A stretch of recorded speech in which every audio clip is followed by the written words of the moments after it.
Convido os irmãos a abrirem suas Bíblias no livro de Lucas, novamente, Evangelho de Lucas, capítulo 18, versos 15 a 17.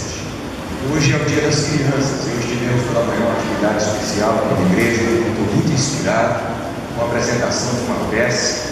Dois personagens muito interessantes, né? Jônio, era isso? Jônio e o Paulinho, né? O Getúlio e o Paulo. E eles estiveram falando às crianças hoje pela manhã sobre como se faz para chegar ao céu. E o teor da mensagem era mostrar que Jesus é o caminho, é a verdade, é a vida que nos conduz a Deus, e que Ele é o bom pastor que cuida das nossas almas e que nos leva até o seu aprisco.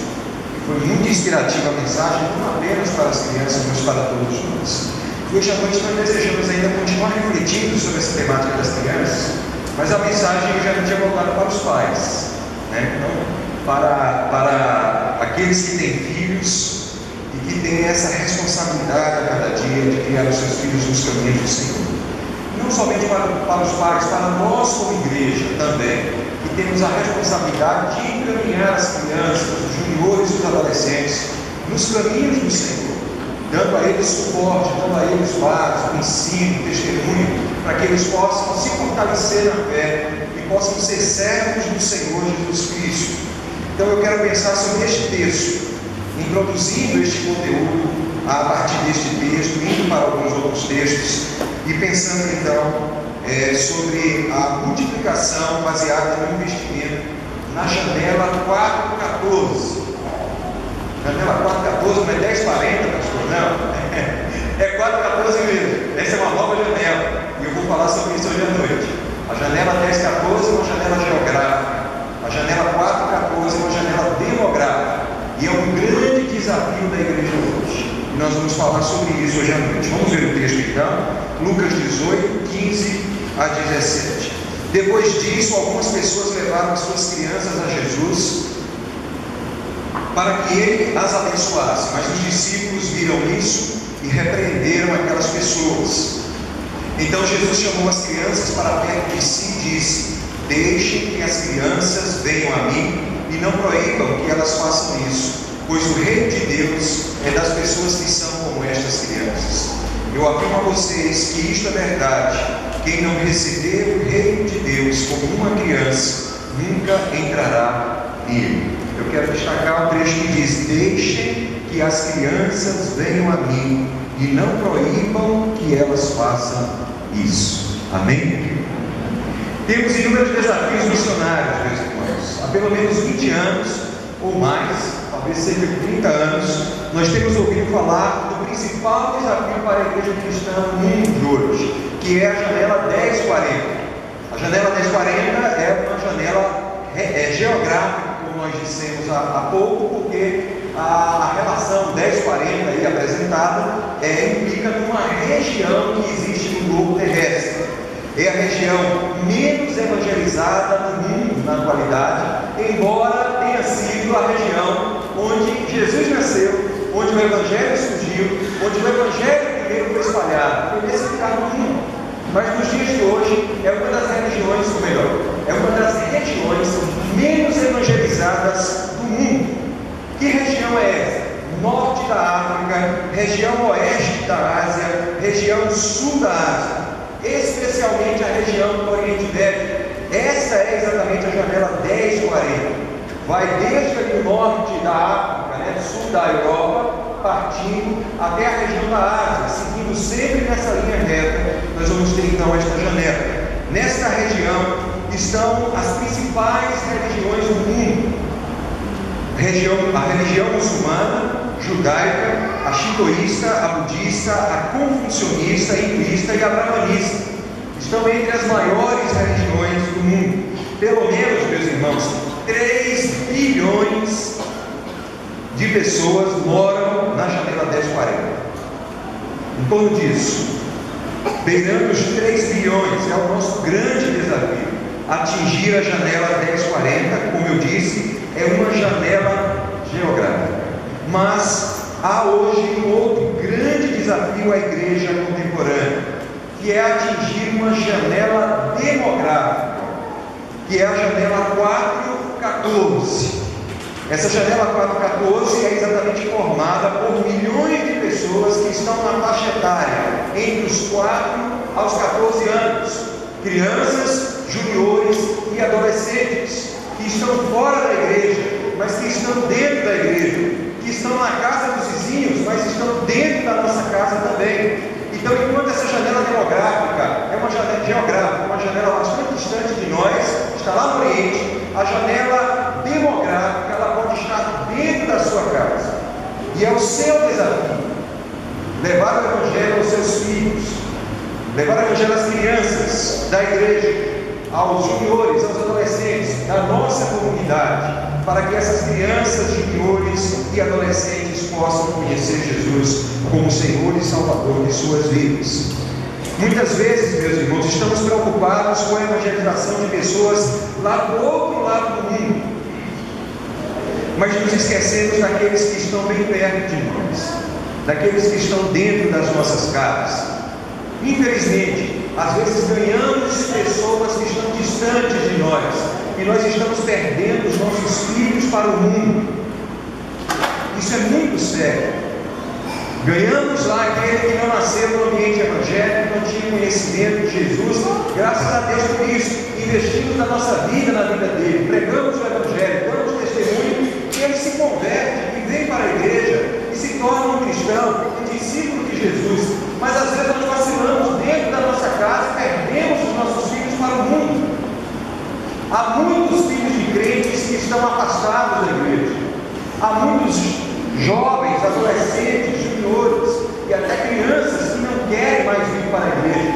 Nossos filhos, nós perdemos essas pessoas durante a nossa caminhada cristã, e essas pessoas estavam debaixo, irmãos, da nossa responsabilidade, da nossa direta, estavam dentro do nosso metro quadrado, dentro das paredes da nossa casa, e por algum motivo nós vacilamos. E essas pessoas hoje não querem saber de Cristo, não querem saber da igreja, não querem envolvimento com o reino de Deus. Eu quero lembrar aos irmãos esta noite que missões começam dentro das nossas casas, com os nossos familiares, especialmente com as nossas crianças. Meus irmãos, se nós queremos multiplicar, crescer como igreja, nós precisamos investir na janela 414. Investir na janela 414 é deixar que as crianças, os juniores e os adolescentes venham até Jesus. E aí eu volto ao texto do início da mensagem, especialmente o verso 16: deixe que as crianças venham a mim, e não proíbam que elas façam isso, pois o reino de Deus é das pessoas que são como essas crianças. Jesus está dizendo que as crianças têm naturalmente uma propensão para buscar. As crianças gostam de Jesus. Quem é que não gosta de alguém amoroso, de alguém afável, de alguém carinhoso, cuidadoso como é Jesus? Todo mundo gosta, especialmente as crianças gostam de Jesus. A nossa responsabilidade, portanto, meus irmãos, é tão somente não impedir que as crianças venham para Jesus. É somente isso que nós temos que fazer, porque naturalmente elas têm interesse em vir para Jesus. Elas querem Jesus, conhecer Jesus, caminhar com Jesus. O problema é que muitas vezes nós agimos como os discípulos e não como os pais do texto. Os pais foram e levaram as crianças até Jesus. Quem foi que impediu as crianças de serem abençoadas por Jesus? Os discípulos. Eles se colocaram entre as crianças de Jesus e disseram: não, o mestre agora precisa descansar, ele está muito cansado, pregou muito evangelho, expulsou muito demônio, curou muita gente, agora ele precisa descansar. Crianças não são importantes. O interesse dos discípulos era o melhor possível, a intenção era a melhor possível, resguardar o Senhor Jesus. Ele estava cansado, mas ao fazerem isso, eles estavam impedindo que Jesus cumprisse o seu ministério com as crianças. Meus irmãos, muitas vezes a nossa atitude é exatamente igual à dos discípulos desse texto. Nós impedimos que as crianças que naturalmente querem se aproximar de Jesus, querem frequentar a igreja, nós impedimos essas crianças de buscarem a Deus e frequentar a igreja. Quantas histórias eu já vi ao longo dos meus 23 anos de pastorado sobre isso. Pai, eu quero ir para a igreja. Não, hoje a gente vai para o clube social, hoje de manhã lá fazer um churrasco. A criança está integrada na igreja, ela tem amigos na igreja, ela quer vir para a igreja, ela quer buscar Jesus e aprender de Jesus, e os pais têm outros compromissos e levam os filhos para outros compromissos.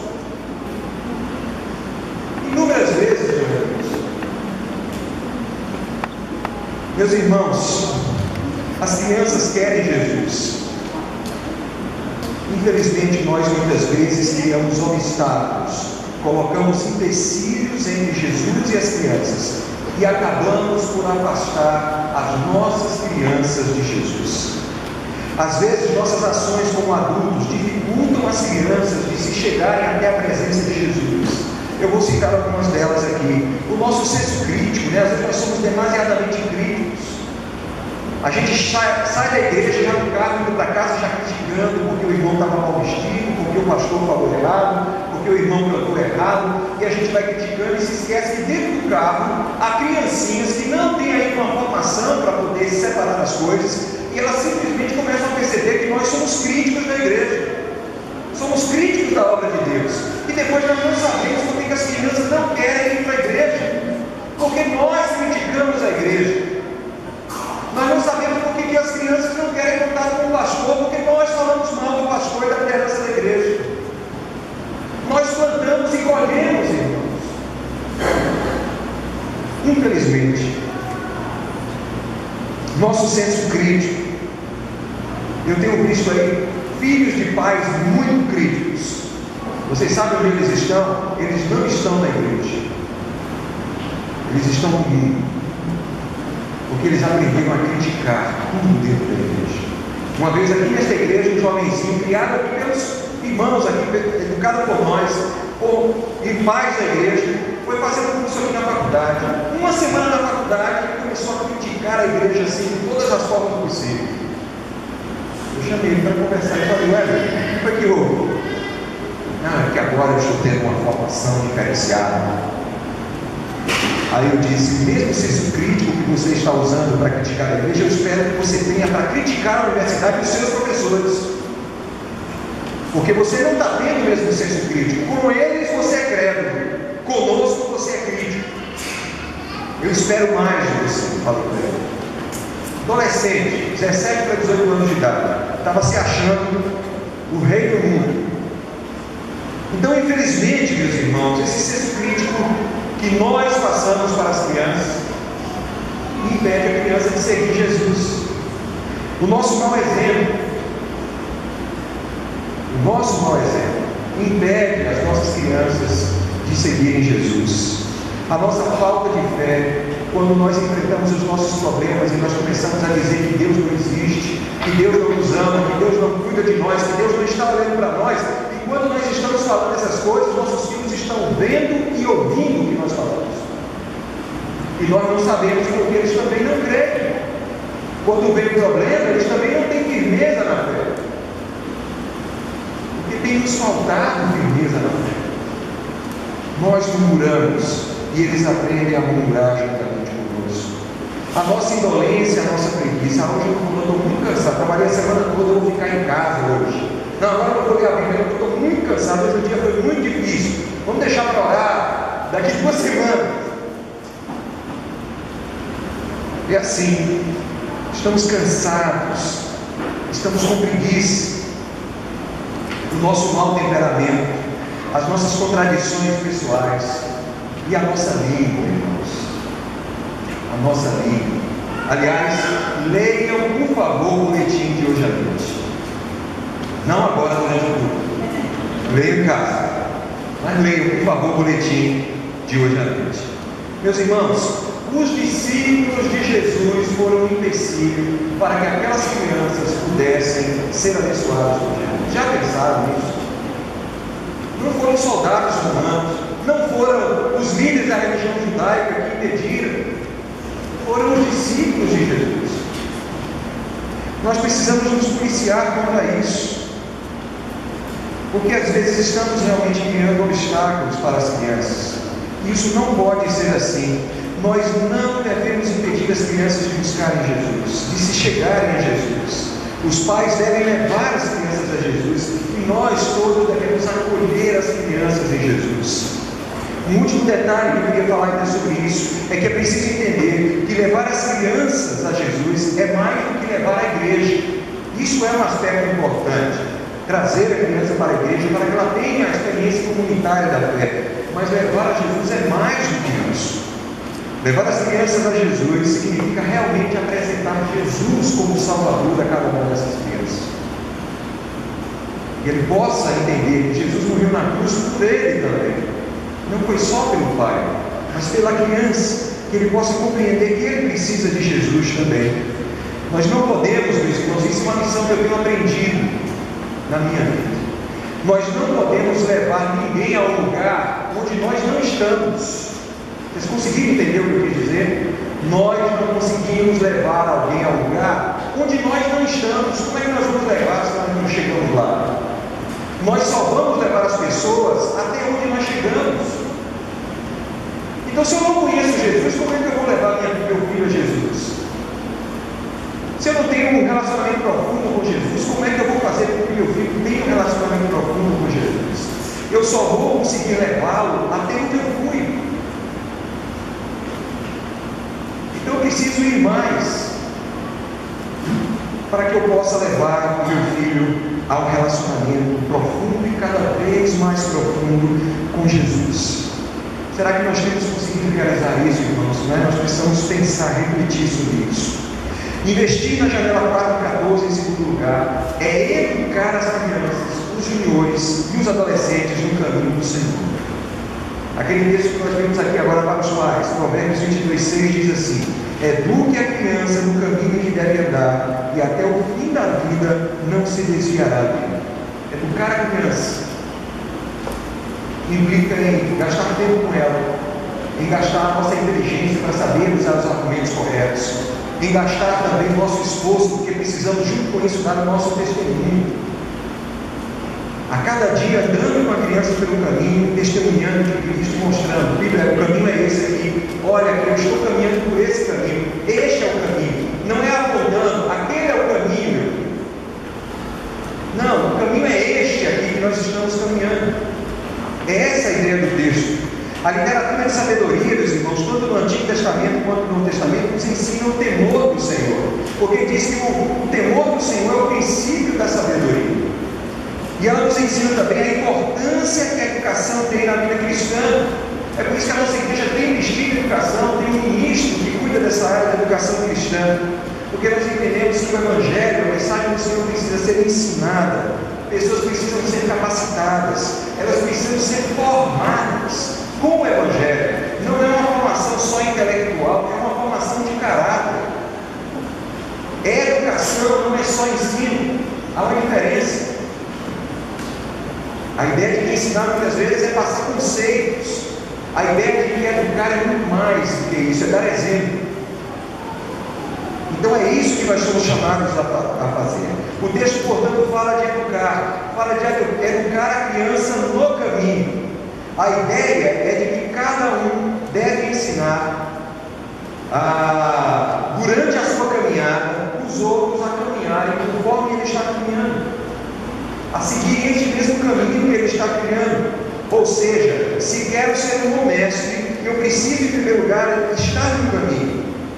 Pais e mestres precisam estar no caminho para ensinar as crianças como andar no caminho. Eles não podem ensinar de fora, a partir de uma abstração: olha, eu acho que esse caminho é muito bom, faça isso. Eu tive essa experiência em Belém. Eu me lembro que chegou uma vez uma pessoa lá em Belém, uma pessoa de uma alta camada da população daquela cidade. Ele chegou na igreja e começou a frequentar, se envolver e integrar os filhos dele na igreja. E um dia tive a vontade de conversar com o pai e a mãe, uma pessoa muito abastada, e ela disse: poxa, que maravilha, estou muito feliz com essa igreja. Essa igreja é o lugar ideal para os meus filhos. Eu perguntei: para o senhor? Aí ele ficou assim. Ou seja, havia coisas na vida dele que ele não estava disposto a abrir mão para seguir Jesus nesse caminho. As coisas não funcionam assim, irmãos. Não funcionam. Ou a gente está no caminho e ensina as pessoas a andarem no caminho. Não funciona simplesmente apontar o caminho, não é?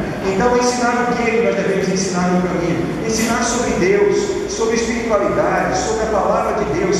Ensinar a pessoa a como andar no caminho. Esse é um processo, meus irmãos, que não é instantâneo.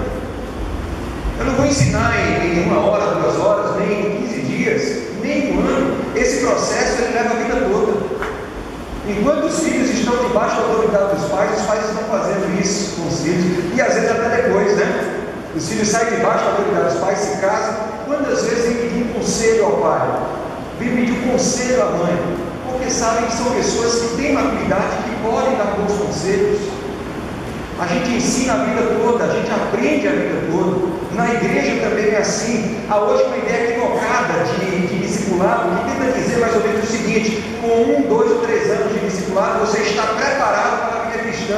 Isso é mentira. Nós precisamos nos preparar para a vida cristã a vida toda, andando com Jesus todos os dias, lendo a palavra todos os dias, aprendendo e aplicando a Bíblia, a vida, a nossa vida, diante de cada situação. Porque nós tiramos lições diferentes das últimas passagens de acordo com o que nós estamos vivendo. Então não posso me contentar com a leitura que eu fiz da Bíblia 5 anos atrás. Não, eu preciso fazê-la hoje, para aplicar na minha vida hoje. A leitura que eu fiz há 5 anos provavelmente não vai ser a mesma que eu faço agora, porque eu mudei, a palavra não mudou, mas eu mudei. O mundo mudou, e eu preciso então aplicar essa palavra às minhas necessidades e à realidade do mundo.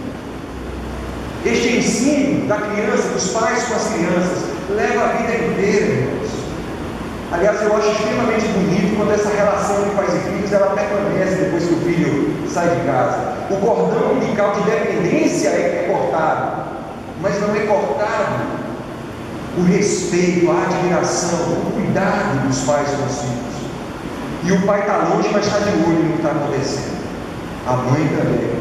E o filho está longe, mas está de vez em quando recorrendo e dizendo: olha, eu estou passando por essa situação.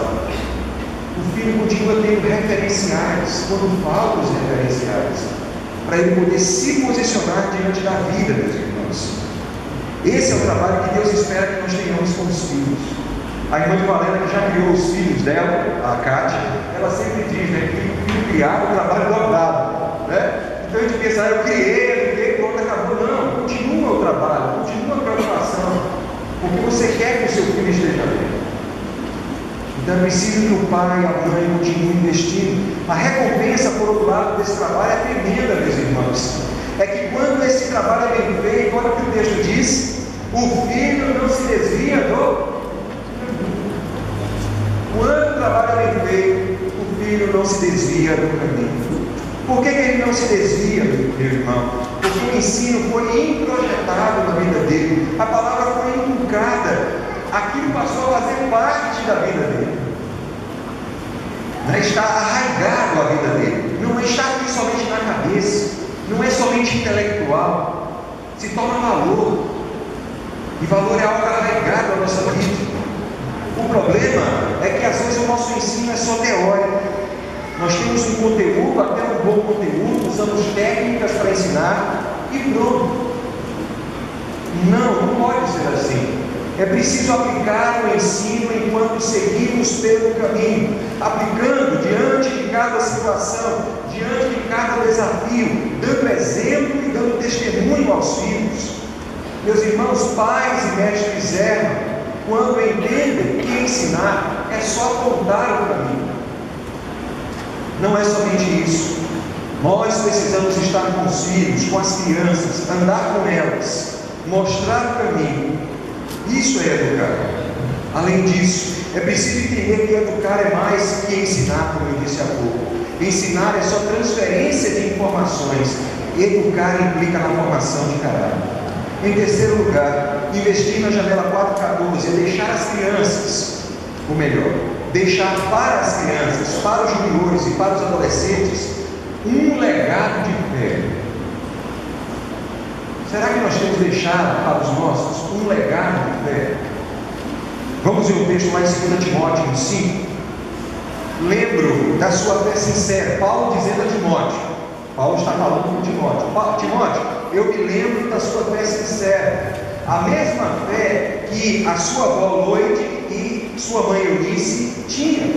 E tenho a certeza de que é a mesma fé que você tem. Legado de fé, passado de pai para filho. Não passa geneticamente, não. Passa pelo exemplo, pela observação que o filho faz do pai, ao ver que o pai realmente tem fé, ao ver que a mãe realmente tem fé, porque diante das situações difíceis da vida, não se desestrutura, não chuta o pau da barraca, como dizem os jovens na linguagem popular. Eles não abrem mão do que creem, dos seus valores, eles continuam ali sofrendo, enfrentando dificuldades, percebendo até que vencem os problemas, porque tiveram fé para vencer. Legado de fé, irmãos. Será que nós temos legado para os nossos filhos? A nossa fé. Muitos pais se preocupam com o legado que vão deixar para os filhos. Infelizmente, muitos pais estão movidos pelo materialismo e entendem que esse legado é material e secular. Muitos pais, por exemplo, estão deixando para os filhos uma conta repleta de dinheiro. Uma bênção, né? Que coisa boa, isso não é ruim, não. Eu imagino que você ter um pai que tem condições de trabalhar a vida inteira e te deixa um legado financeiro, seria muito bom. Se ele me preparou para isso, para que você possa lidar com esses recursos. Seu pai lhe deixou então um bom patrimônio material, casas, fazendas, carros, etc. Nada contra isso, meus irmãos. Tudo isso é muito bom. Seu pai lhe deixou uma excelente formação, investiu, colocou você na melhor faculdade, uma faculdade paga, R$5.000 por mês a mensalidade, em 4, 5, 6 anos, quando? Faz a conta de quanto vai ser o custo dos seus estudos. Maravilha o pai que faz isso pelo filho, que coisa tremenda. O problema é que muitos pais não estão deixando, junto com este legado material, um legado de fé para os seus filhos. Um legado moral. Lloyd, a avó de Timóteo, e Eunice, a mãe de Timóteo, deixaram para ele um grande legado. Um legado de fé. Um legado de confiança em Deus. Um legado de conhecimento de Deus. Timóteo se tornou no futuro um grande homem, um homem tremendamente usado por Deus, comprometido com o reino de Deus. E isso não foi por causa do fato de que Lloyd e a Eunice deixaram para ele dinheiro, por exemplo. Não foi isso que tornou ele um homem de fé. Nem o conteúdo ou o patrimônio material que eles deixaram para Timóteo, nem até o estudo acadêmico secular. Mas Timóteo se tornou um grande homem de fé, meus irmãos, por causa do tremendo exemplo de fé que a sua mãe e a sua avó legaram para ele. Por isso ele se tornou um cristão maduro, um líder da igreja do Senhor, por causa deste legado. Nossos filhos, meus irmãos, gastam horas por dia comprometidos com o estudo secular, e isso é muito bom, né? Dizem que a atual geração é nem. Conhece já essa expressão? A atual geração não quer nem estudar nem trabalhar. Então, pai, levante a mão para o céu se o seu filho quer estudar e quer trabalhar. Isso não é um problema. Muito bom. Tá? Mas o que eu quero dizer é o seguinte: os filhos gastam horas comprometidos com o estudo secular. Ótimo, parabéns. Horas com atividades físicas, esportivas, muito bom, vai ter físico, vai ter saúde, vai ter uma condição boa física. Horas com lazer, com uso de tecnologia. Mas, irmãos, o que está acontecendo é que ao mesmo tempo que essas coisas estão acontecendo, nós não estamos reforçando a importância na vida dessas crianças, por exemplo, no estudo da palavra. Eles não leem a Bíblia todo dia. Eles não estudam as lições para a escola bíblica dominical. Eles não se envolvem com as atividades da igreja. Não frequentam a igreja com regularidade. Então ele vai ter uma excelente formação secular e uma péssima formação cristã. Será que eu estou errado? Não estou, eu estou certo. Porque até dependendo do tempo dele, de dedicação, é que ele vai crescer nessa área. E se detrimento da formação secular, em detrimento da espiritual. Essas pessoas serão profissionais extremamente competentes, mas serão cristãos frios espiritualmente, sem compromisso com a igreja, sem compromisso com Deus e com o reino de Deus, porque nós não temos ensinado essas crianças que elas precisam ler a Bíblia todos os dias, se alimentar espiritualmente. Elas precisam falar com Deus todos os dias, ter intimidade com o Senhor. Elas precisam se envolver com o trabalho da igreja. Não temos. Eu não estou recriminando os pais que dão uma formação secular adequada. Parabéns, ótimo. Eu estou dizendo que nós estamos pecando aqui do outro lado, porque também não enfatizamos isso. Meus irmãos, de onde me respondam, por favor? De onde sairão os futuros missionários, irmãos? Respondam, por favor. Da sua casa, da nossa igreja. É da nossa casa e da nossa igreja que vão sair.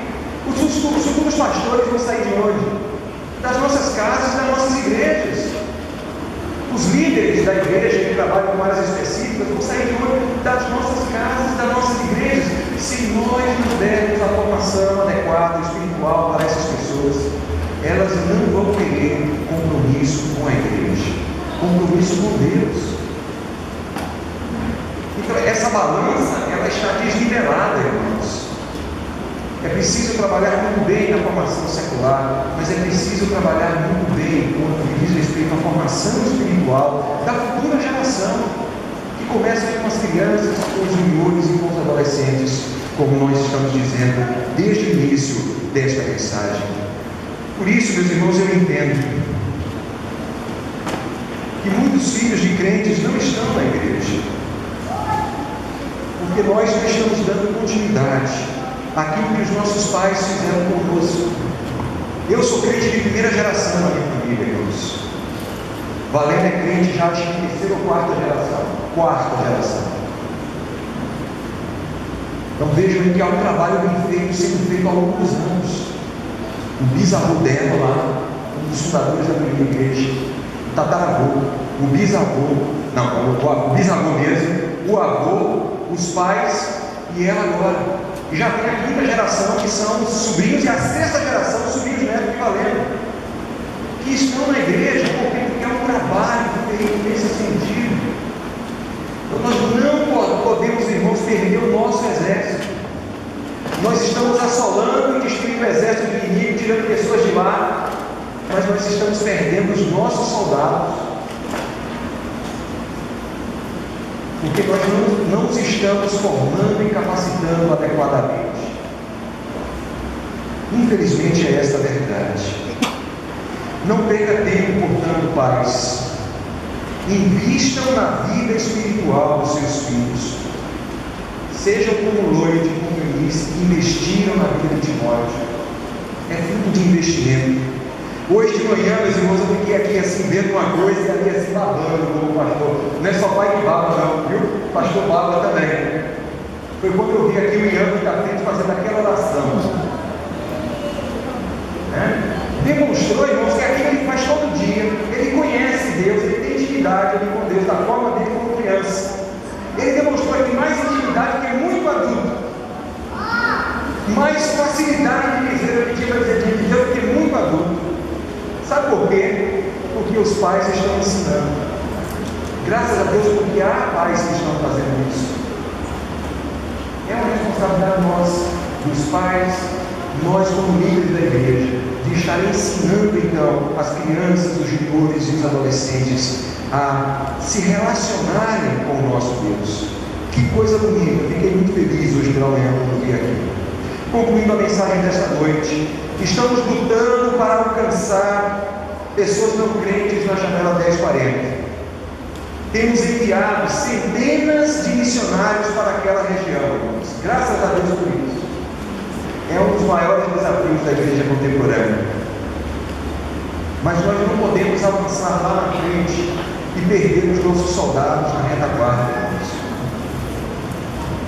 E é isso que está acontecendo também. Nós estamos deixando a secularização entrar nas nossas casas, nas nossas igrejas, e nós estamos perdendo as nossas crianças, os nossos juniores e os nossos adolescentes para o mundo. E isso não deveria ser assim. Muitos filhos, crianças, já não querem ir para a igreja. Juniores já não querem se envolver com os amiguinhos crentes. Adolescentes já não querem saber de Deus. Eles preferem ir para a balada no sábado à noite, na sexta-feira à noite, vão para as festas, vão para os passeios, leem todo tipo de literatura, têm acesso a todo tipo de informação nas redes sociais, na internet. Mas quando a gente fala de ler a Bíblia e de orar, eles dizem: estou fora. Namoros fora da igreja, namoros que acontecem dentro dos padrões cristãos. Pai, você sabe quais são os padrões. Por que você tem permitido que seu filho namore fora dos padrões? Ele está sob a sua responsabilidade.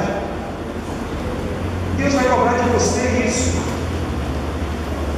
É sua responsabilidade que o seu filho viva dentro dos padrões do Evangelho. E você faz vista grossa, igreja, você não quer ter problema com ele, não é verdade? Você não quer perturbar ele, porque se perturbar ele ainda, não, eu vou fazer essa vontade dele aqui, porque se eu quiser que não, aí é que ele vira rebelde. Eu pergunto a você: quem é que manda na sua casa, pai? É você ou seu filho adolescente? Eu estou dizendo isso porque a mídia tem dito que é uma ditadura dos adolescentes hoje nos lares. Não sou eu que estou dizendo. O poder dos pais está sendo sucumbido dentro dos lares. Mas Deus vai cobrar de nós, pais. É de nós, não é dos outros. Muitos pais evangélicos, infelizmente, eu digo isso com muita tristeza, irmãos, estão perdendo seus filhos para as drogas. Filhos de crentes, criados na igreja, que estão envolvidos com drogas. Semana passada atendemos aqui uma jovem com crack, filha de crente, foi membro da igreja há muito tempo. Por curiosidade, se envolveu com o uso de crack. Irmãos, crack, na terceira fumada do crack, a pessoa está dependente. Ela ficou dependente 3 vezes que usou a droga. Então a gente não pode vacilar e brincar. Pai, abre os olhos. Você não pode, não estamos mais em tempo de vacilar. E quer um cigarro de maconha, que para a pessoa ficar dependente, precisava de meses. Não, 3 dias seguidos fumando crack, a pessoa está dependente. E aí o caos se instala na vida da família. Você não pode mais vacilar. Más amizades e más influências, promiscuidade sexual, homossexualidade. Nós temos padrões bíblicos quanto a esta visão em relação a este assunto. E nós não vamos abrir mãos, por mais que a sociedade nos faça pressões. Respeitamos quem quer ser, que viva da forma como quiser, mas nós, como igreja, seguimos a palavra de Deus. Este é o padrão para nós em relação a este assunto. Ateísmo e agnosticismo. Filho criado na igreja, chega na adolescência, vai estudar na escola, onde o estudo é extremamente crítico, pega professores materialistas pela frente e desencaminha o seu filho. Você precisa saber o que anda sendo ensinado na sua escola, na escola do seu filho. Qual é a tendência ideológica do professor de história, do professor de filosofia, do professor de biologia. Você, pai, precisa saber isso. Para que seu filho estiver aprendendo isso lá fora, você possa aqui dizer: olha, filho, já fui procurado aqui na igreja, alguém dizer: ah, mas o evolucionismo assim. Eu falei: olha, Darwin disse isso e disse. Eu falei: olha, Darwin nunca disse isso, já estudei sobre Darwin. Então vamos aqui. Aí fui em casa, peguei meus vídeos, tirei xerox e entreguei para o menino aqui na igreja. Agora vai lá e mostra para o seu professor de biologia lá na escola, o que Darwin realmente disse, professor. É preciso acompanhar. Violência, irmãos, né?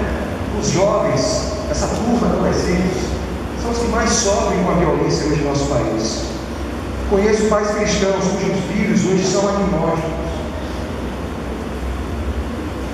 Não frequentam a igreja porque desenvolveram uma mentalidade, e através dessa mentalidade, eles querem até que Deus existe, mas nós não sabemos ao certo quem é Deus. Ou seja, a Bíblia já não é referência. De que adianta, meus irmãos, ganharmos o mundo e perdermos os nossos filhos? Essa é a pergunta que eu desejo que você vá para casa hoje pensando. Esse é o seu primeiro campo missionário, a sua família, os seus filhos. Invista, ore, pregue, zele por eles, dê testemunho, multiplique o Evangelho dentro da sua casa. Faça crescer o Evangelho a partir da sua casa. Ganhe seus filhos para Jesus. Que Deus nos abençoe, irmãos, nesse sentido. Eu queria convidar os irmãos nessa noite. Quero fazer alguns desafios. O primeiro deles é: se você tem filhos e você realmente deseja ter um compromisso de encaminhar os seus filhos, como nós dissemos aqui hoje à noite, nos caminhos do Senhor. Eles são pequenininhos ainda, mas você quer que um dia, eles, quando tiverem a oportunidade de tomarem decisão, você deseja que eles tomem a decisão por Jesus, que eles sejam servos de Jesus. E você quer orar por isso hoje. Eu queria pedir a você que ficasse em pé, consagrando a vida do seu filho a Deus, mas também se consagrando e dizendo: eu vou fazer a minha parte de ensinar, de encaminhar, de levar o meu filho até Jesus, até o Calvário. Eu posso fazer isso, sabe por quê? Porque eu já fui até o Calvário, já me prostrei diante da cruz e me rendi a Jesus. Então eu sei qual é o caminho para fazer isso. E agora eu vou levar meus filhos para esse lugar. Mas eu quero também fazer um convite especial hoje à noite a você que é pai e mãe, que por algum acidente de percurso, o seu filho se afastou da igreja. Ele não está aqui, era para estar, mas não está. Ele está no mundo lá fora. Ele tem feito coisas que você sabe e você não se agrada disso. Mas você deseja hoje à noite apresentar o seu filho diante do Senhor e rogar por ele. E dar testemunho e fazer a mesma coisa, sabe por quê, irmãos? Que nunca a gente deve abandonar e achar que não tem mais jeito. Tem jeito. Para nós tem jeito, porque nós somos guiados pela fé e não pela vista dos olhos. O psicólogo pode dizer para você: seu filho não tem mais jeito, mas Jesus pode dar jeito no seu filho. O sociólogo pode dizer: não, ele não vai abandonar, é isso que ele está fazendo. Jesus faz qualquer coisa, irmãos. E se você orar, Jesus vai fazer isso. Eu queria então convidar você que é pai, que tem filhos afastados também, hoje à noite, levante-se em oração, com intrepidez. Irmão, lute pelo seu filho em oração. Não se satisfaça em saber que seu filho está no mundo. Olha, está certo, eu já perdi mesmo. Não. Lute por ele. Vá atrás dele e diga: meu filho, o teu lugar não é lá no mundo, é na igreja. Vamos voltar para a igreja. Vamos orar? Mais alguém que deseja? Vamos orar então neste momento. Senhor nosso Deus e nosso Pai, nós pedimos, Senhor Deus, a tua misericórdia sobre nós. Nós estamos vivendo num mundo muito complexo, Senhor, difícil de ser vivido. As coisas estão mudando o tempo todo e muitas vezes, Senhor Deus, nós acabamos fraquejando num ponto, vacilando em outro, e quando percebemos, já abrimos porta para algo, Senhor Deus, que não vem do Senhor, e este algo começa a fazer parte da nossa vida familiar, e começa a comprometer a nossa vida e a vida dos nossos filhos e a formação deles. Nós pedimos que o Senhor tenha misericórdia de nós, e que o Senhor nos ajude a fecharmos as brechas que existem nos nossos lares, Senhor. Em qualquer área que for, Senhor, que o Senhor nos ajude a fecharmos as brechas, a termos discernimento da brecha através do qual o mundo tem entrado nas nossas casas, o inimigo tem entrado nos nossos lares. Que o Senhor nos ajude a fechar, e que o Senhor nos ajude, Pai, a assumirmos o compromisso nesta noite de nos conduzirmos como família à luz da Tua Palavra e de criarmos os nossos filhos no Teu Evangelho, Senhor. Dá-nos a capacidade, a sabedoria, o entendimento. Fala o nosso coração e nos ajuda a lidar com um temperamento difícil de um filho, com uma tendência que o filho possa ter. Nos dá sabedoria para, com a Tua Palavra, nós darmos orientações seguras para os nossos filhos. Mas nós pedimos também hoje à noite pelos nossos filhos que estão afastados do Evangelho. Aqueles que estão afastados do Evangelho, que estão no mundo, mas aqueles que estão afastados do Evangelho dentro da igreja também. Porque não andam na Tua presença. Porque tem se submetido ao pecado mesmo vivendo dentro da igreja. Ó Deus, nós pedimos ao Senhor que também o Senhor nos dê sabedoria, discernimento, para que nós possamos ajudar os nossos filhos a abandonar o pecado e a voltarem para Cristo e a voltarem para a igreja. Que o Senhor faça um milagre, Senhor Deus. Pai, nós reclamamos a vida dos nossos jovens, a vida dos adolescentes, a vida, Senhor, dos miúdos, das crianças. Nosso desejo é que eles sirvam somente ao Senhor, e que o Senhor possa nos abençoar, para que nós possamos ajudá-los a fazerem isso, Pai. Pai, o Senhor conhece o nosso coração e a nossa sinceridade.